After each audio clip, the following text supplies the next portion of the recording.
So, what exactly is a DDoS attack? You've probably heard the term thrown around in the news, but it's way more than just tech jargon.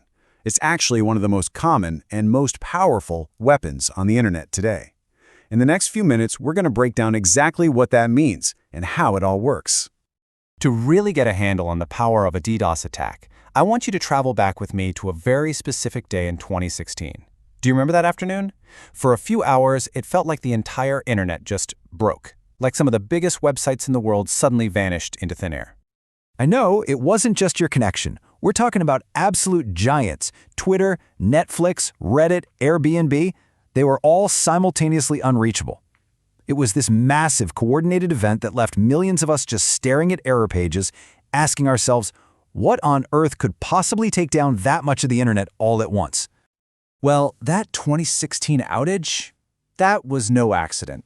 It was a very targeted attack on a company called Dyn, and the weapon they used is precisely what we're here to understand, the distributed denial of service attack. The culprit was a distributed denial of service attack, or DDoS for short. Now, the name sounds super complicated, I know, but the concept is actually surprisingly simple. The best way to think about it is as a malicious digital traffic jam. The entire goal is to flood a website server with so much fake traffic that legitimate users, people like you and me, can't get through. And the distributed part, that just means the attack traffic is coming from thousands of different sources all at the same time.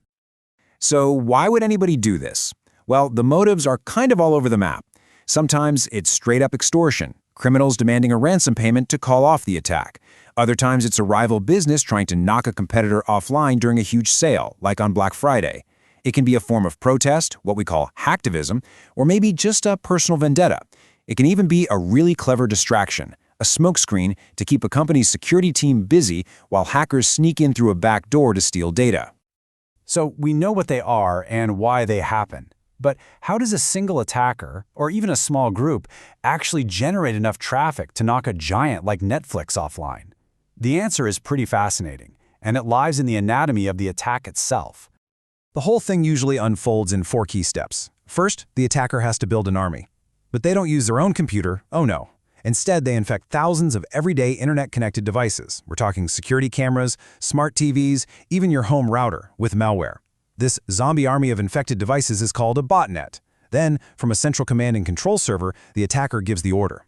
At that signal, every single device in the botnet simultaneously bombards the target with requests. The sheer volume of this fake traffic is just too much. It completely overwhelms the victim's server and, just like that, it crashes. Now, not all DDoS attacks are the same. You can really think of them in 2 main categories, what this slide calls a brute force attack versus a surgical strike. The brute force approach is all about volume. It's the loud and dumb method of just clogging the network's pipes with a massive, obvious flood of data. But then you have the more surgical application layer attacks. These are quiet and smart. They actually mimic real user behavior to slowly and sneakily exhaust a server's resources. They're much harder to detect because they look like legitimate traffic. To really wrap your head around the sheer scale of these things, let's look at a real-world example.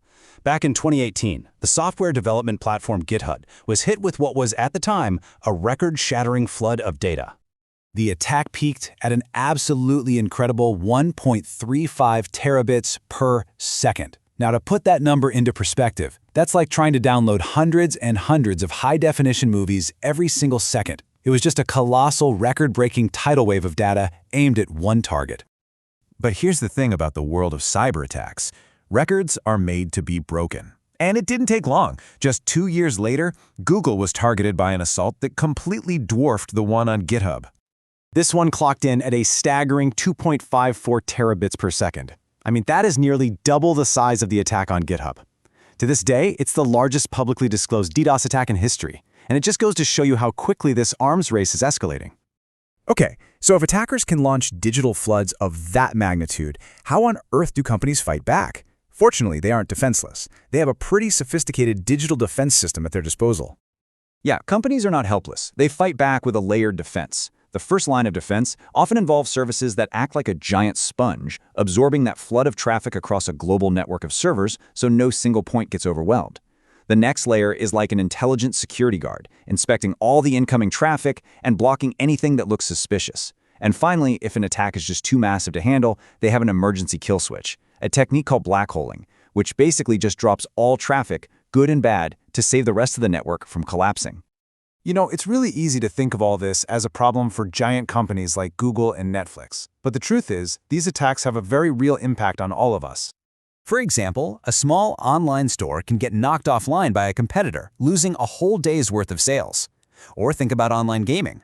A frustrated player can actually rent a botnet for just a few dollars and crash the server for everyone else playing.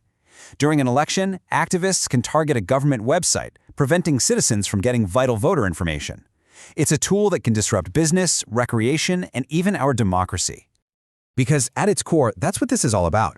A DDoS attack isn't just a technical problem, it's a weapon of disruption. It's a tool that can be used to silence voices, shut down businesses, and create a whole lot of chaos online.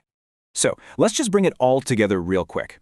A DDoS attack is essentially a digital traffic jam created by a botnet army. These attacks can either be brute force floods or much sneakier targeted strikes. And while some very strong defenses exist, this is a never-ending arms race, with attacks getting bigger and more powerful every single year. And that really leaves us with a final thought to chew on.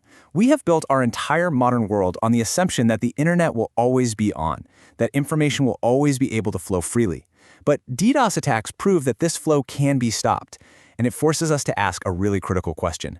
In a world that now runs almost entirely online, what really happens when someone decides to just stop the traffic?